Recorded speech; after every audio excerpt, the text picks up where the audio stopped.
Sveiki visi pirmos formulės mėgėjai. Šiandien jums padėsiu apžvelgti Kanados Grand Prix lenktynes. Ragi kvalifikaciją eilinį kartą nugalė Lukas Jagminas, antras Gytis Šileika, trečias Hubertas Šimkūnas, ketvirtas Tomas Babič, penktas Rimgaudas Raila, šeštas Danielius Stanilevičius, septintas Eligijus Novikovas, aštuntas Mindaugas Dvareckas, devintas Modestas Urbūnas ir 10 Saulius Alekna.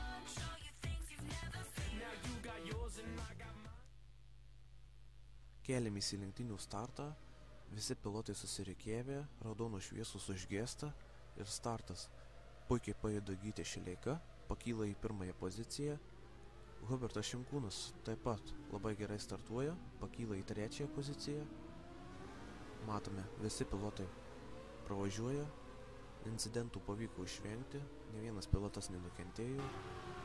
Dabar važiuojame su Luku Jagminu, jis užvažiuoja per plačiai ant kerbo, trenkėsi į sieną ir Hubertas Šimkūnas, tuo pasinaudodamas, aplenkė jį ir pakyla į antrąją poziciją. Dabar važiuojame su Hubertu Šimkūnu, priešais jį pirmoje pozicijoje Gytis Šileika. Hubertas stabdo šiek tiek per vėlai, atsitrenkė į Gyčio Šileikos bolidą, nusilaužė priekinį sparną ir užbaigė savo pasirodymą. Štai matome iš kito rakurso. Lukas Jagminas apvažiuoja šios du pilotus, norėdamas išvengti rimtesnių incidentų. Štai visi pilotai pravažiuoja, pakol kas dar ne vienas neiškrito.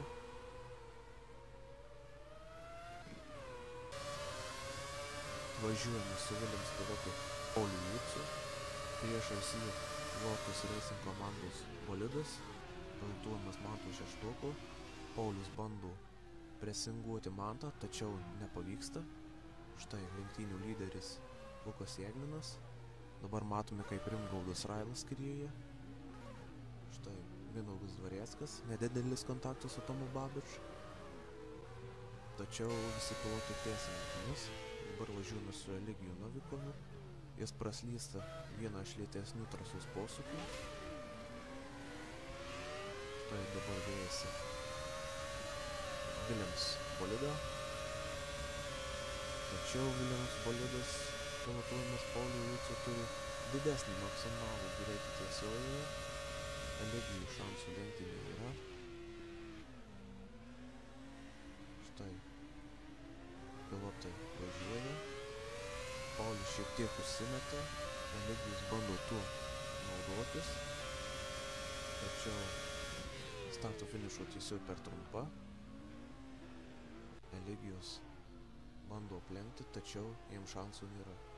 Dabar matome savo ekranuose Virgin ir Scuderia Toro Rosso bolidus. Štai Mindaugas Dvareckas nesunkiai aplenkė Rimgaudą Railą. Prieš pat pirmąjį posūkį jis jau priekyje. Štai Rimgaudas bando kontratakuoti, tačiau čia vietos nėra. Štai Eligijus Novikovas dabar lenkia vieną iš Ispanija Racing komandos bolidų. Štai paskutiniai S formos posūkiai. Abu pilotai važiuoja susilyginę. Eligijus jau priekyje. Stabdo į pirmą posūkį ir laisvai aplenkia Ispanija Racing Team komandos pilotą. Štai matome, Danielius Stanilevičius pražiop sustabdymo tašką, nuvažiuoja į užtrasę, šiek tiek apsisuka, tačiau tęsia savo pasirodymą. Dabar matome Lukas Jagminas, priešais jį yra likęs Paulius Jucys, kuris trukdo Lukui ir pameta bolido galą ir trenkėsi į sieną.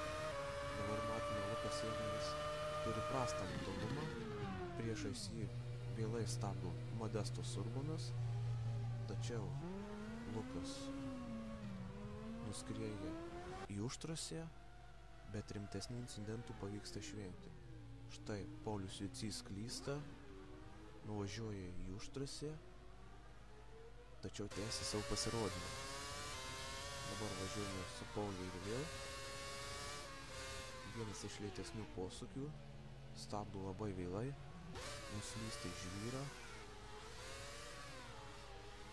Štai matome pilotus su sveiku bolidu gali tęsti. Lukas Laimėnas laimi Kanados Grand Prix lenktynes. Antras Gytis Šileika iš Scuderia Toro Rosso komandos. Ir trečias Mindaugas Dvareckas, taip pat iš Scuderia Toro Rosso komandos. Jeigu norite apie projektą sužinoti daugiau, užeikite į internetinę svetainę f1ltracers.lt.